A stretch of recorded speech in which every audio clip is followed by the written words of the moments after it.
Deixa eu te provocar um pouquinho. Você já pensou o quão feliz você seria se todas as pessoas fizessem exatamente aquilo que você quer? Quer dizer, se elas se comportassem exatamente da maneira como você deseja que elas se comportassem?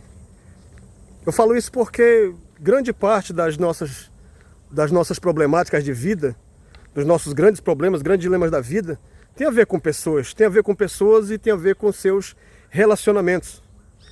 Então, isso seria uma coisa muito importante, algo tão sério, tão importante para a vida do ser humano, viver em comunidade, que deveria ser ensinado no primário 1 para crianças, a aprender a se relacionar com pessoas. Porque quando eu não aprendo a me relacionar com pessoas, eu vou adoecer emocionalmente. Eu vou ser uma pessoa infeliz a partir da minha falta de relacionamento saudável com pessoas. Porque ser uma pessoa saudável, mentalmente falando, significa saber se relacionar. Significa saber viver e conviver com pessoas diferentes de mim, pessoas que pensam diferente, pessoas que têm uma religião diferente, pessoas que têm uma sexualidade diferente. Então, eu tenho que aprender a me relacionar com pessoas que são o oposto de mim, são diferentes da minha personalidade, são diferentes da forma de viver, da forma de existir, da forma de pensar. Então, uma pessoa que tem essa capacidade mental, emocional, de conviver com o que é diferente, ela é uma pessoa saudável emocionalmente.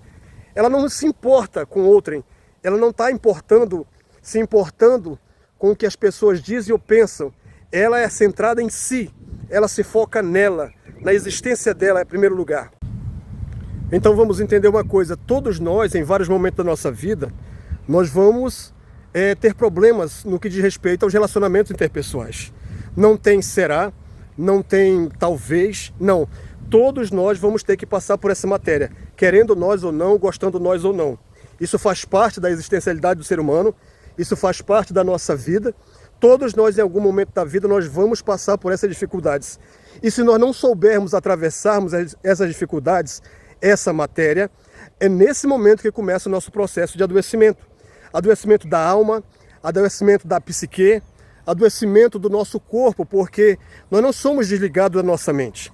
Nós acabamos psicossomatizando esses traumas, esses problemas, esses desconfortos que nós criamos com pessoas.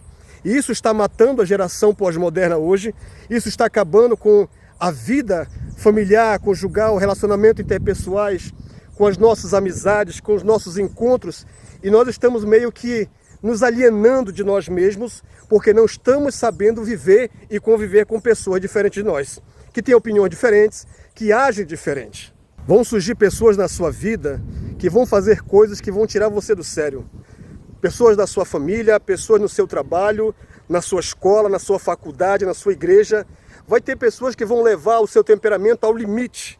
Vai ter pessoas que vão dizer, vão fazer coisas das quais você vai dizer: qual é o teu problema, cara? O que está acontecendo? Isso é normal e está tudo bem, faz parte da vida.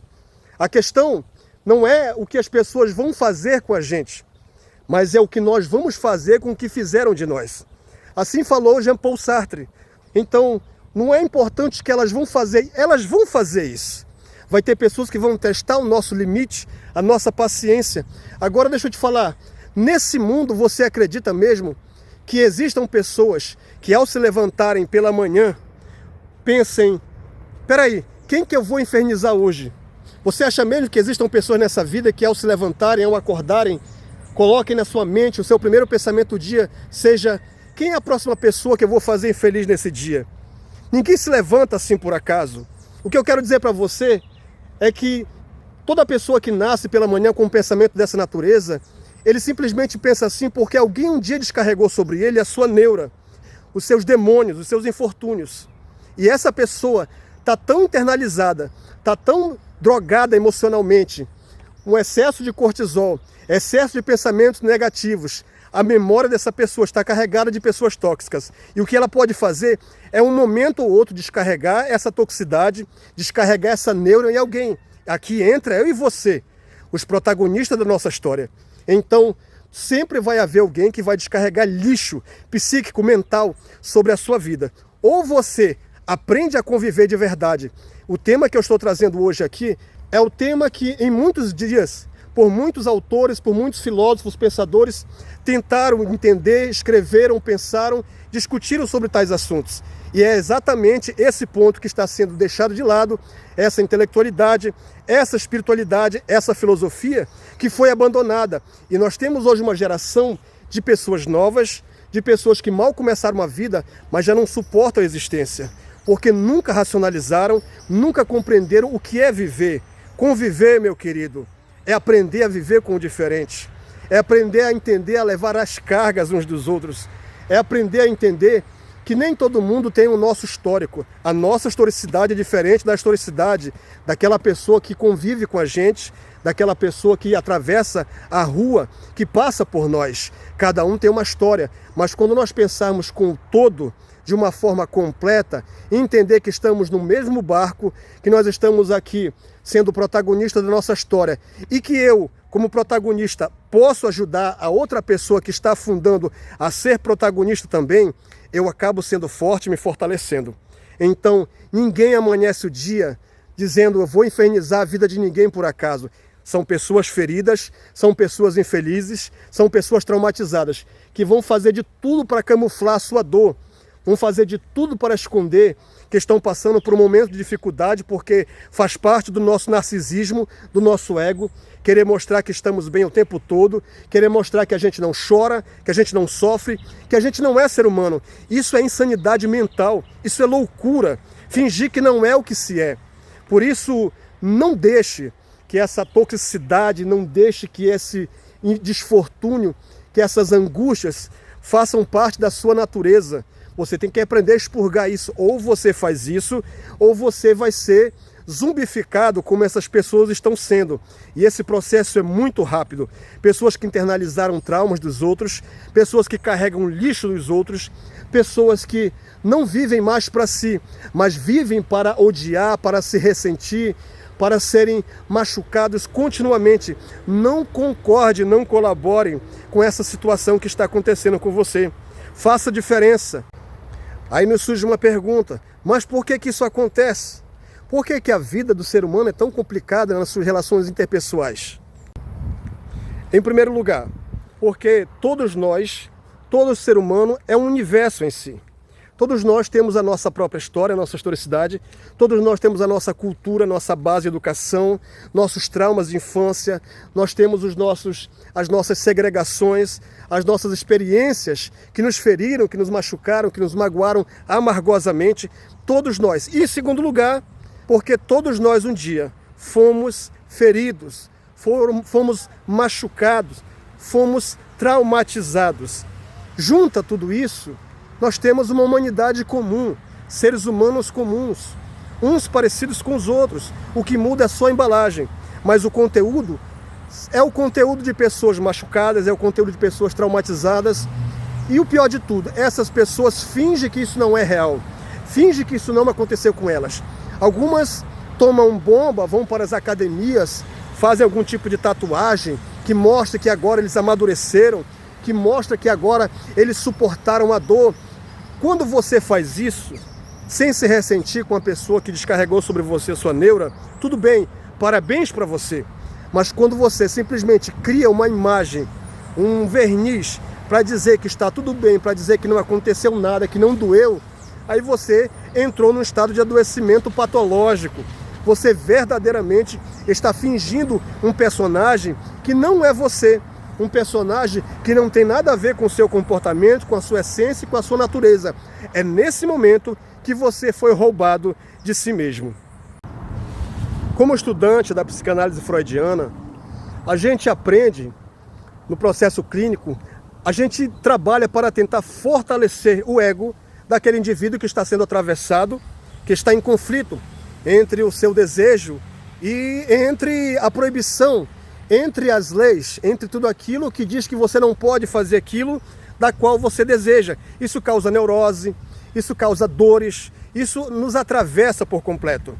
Quando se trata da psicanálise, em fortalecer o ego, em fazer o ego ser alguém mais responsável, e quando eu falo ego, eu estou falando de mim, eu como pessoa, eu estou falando de um ser mais responsável, mais consciente, de situações, mais capaz de resolver conflitos. E a humanidade precisa disso. E quando nós olhamos para o Evangelho de Jesus Cristo, nós entendemos que o Evangelho não quer fortalecer o ego. Na verdade, a vontade do Evangelho, primeiramente, é desfazer, é desconstruir esse falso eu. Nós achamos, nós acreditamos fantasiosamente, como dizia Jacques Lacan, que nós somos nós. Que essa caricatura, essa fala, esse personagem que vive, que se relaciona, nós acreditamos piamente que essa pessoa é o nosso verdadeiro self, é o nosso verdadeiro eu. Mas que na verdade é uma construção acontecida durante a nossa existencialidade, é uma construção que foi construída perante as nossas relações traumáticas, perante as nossas experiências. Deixa eu te falar uma coisa, as pessoas legais, as pessoas do bem, as pessoas que têm um pouco de consciência nesse mundo, elas vão fazer memória na sua vida, vão te deixar memórias, lembranças muito bacanas. Mas as pessoas perversas, as pessoas más, aquelas que acordam com o desejo de infernizar a vida de alguém, essas pessoas, elas serão os seus maiores professores. Guarde isso. Elas irão te ensinar lições que você jamais aprenderia. Lições das quais você jamais aprenderia em nenhuma faculdade, em nenhuma escola, em nenhum lugar desse mundo. Mas na escola da vida, que trabalha através da teoria do já, da existência, do agora, mais o fator sofrimento, mais o fator raiva, aquilo que desestabiliza a gente por dentro, esses serão os nossos maiores professores. Eles nos ensinarão coisas, uma vez, porque a decisão maior que nós vamos tomar em seguida é querer se afastar dessas pessoas. Então, use as pessoas do bem, as pessoas boas, para aprender e guardar memórias boas. E use as pessoas más como seus grandes pedagogos, como seus professores. Porque todos nós vamos passar por esses professores. Você deve ter o seu professor particular aí perto de você. Comenta aqui no vídeo. Todos nós vamos ter grandes professores e professoras da escola da vida. E nós precisamos deles. Tudo contribui para o nosso crescimento, para a nossa intelectualidade, para a nossa existencialidade, para a nossa historicidade. Tudo faz parte, entenda isso. Então, voltando ao que eu estava dizendo, eu vou encerrar o vídeo aqui para não ficar muito longo. O Evangelho, ele não quer fortalecer o ego. O Evangelho, ele quer desconstruir esse falso eu que foi construído através de muitos fatores, através de livros que nós lemos, de filmes que assistimos, de pessoas que conhecemos e tivemos experiências com ela. Essa junção cósmica, essa junção existencial, filosófica, de homens e mulheres que passam pela nossa vida, tudo isso nos fez tomar atitudes, decisões. E quando nós entramos nessa cápsula, nessa casca de um personagem que a gente tem que inventar por causa da sociedade, por causa dos lugares sociais que nós andamos, quando nós temos que sustentar um falso self, um falso eu, a gente acaba não vivendo, não existindo. A gente evita sorrir, porque alguém pode não gostar. A gente evita não falar, não se expor, porque alguém naquele ambiente, naquele local, pode não concordar com a nossa fala, e isso nos mata. A gente acaba engolindo muitas palavras, muitas vozes, muitas coisas que fazem parte da nossa existência. Se eu existo, se eu faço parte da existência, eu falo, eu tenho opinião própria, eu tenho que me manifestar nesse mundo, eu tenho que falar daquilo que eu gosto, daquilo que eu não gosto, eu tenho que criticar de forma construtiva aquilo que eu acho que deve ser melhorado. Isso me prova que eu sou um ser existente e que eu tenho autonomia nessa existência. Isso vai me trazer um pouco mais de saúde e menos dores quanto à minha própria existencialidade. Então, o Evangelho, ele quer desconstruir isso daí. E quando ele desconstrói esse falso eu, ele acaba trazendo no lugar, colocando no lugar a personificação do Cristo. De um ser manso, humilde, de alguém quebrantado que olha para cima e fala: Pai, perdoa-nos. Pai, dá-nos o pão. Sempre no plural, sempre jogando para o nós. Um ser mais humilde, um ser mais manso, um ser que é ensinável, porque o humilde de espírito, ele é um ser ensinável.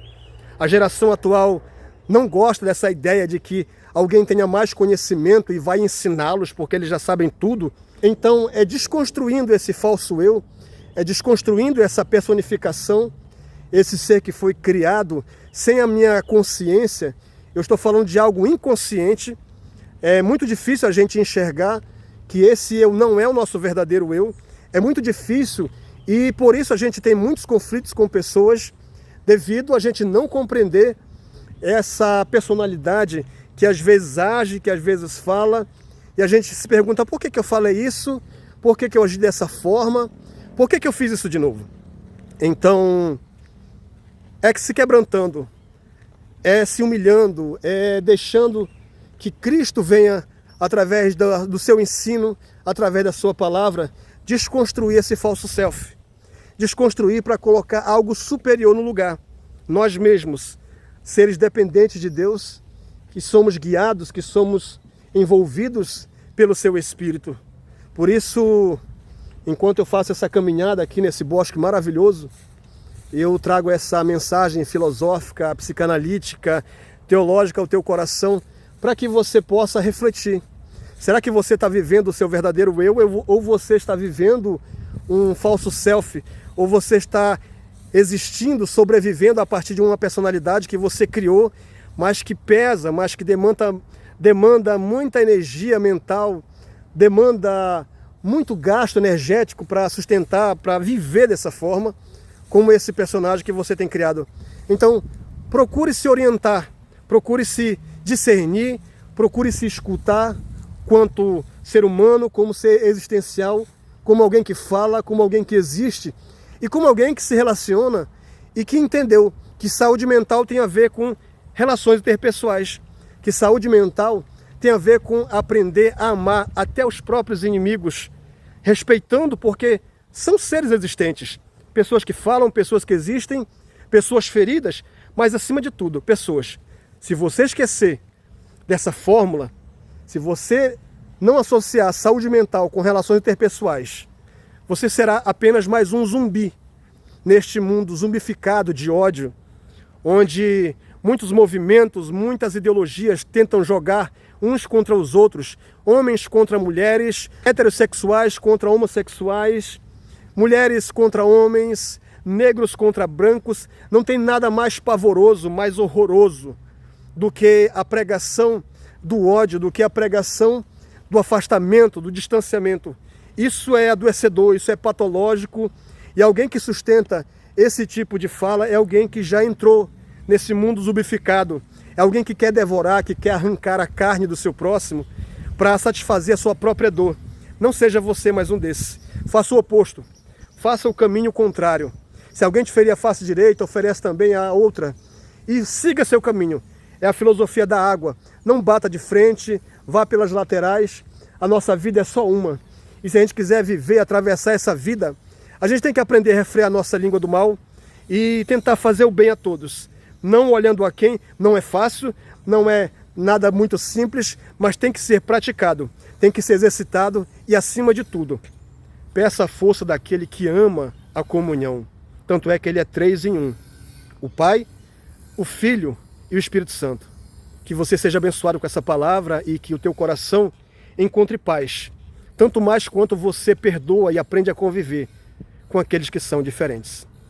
Que Deus te abençoe.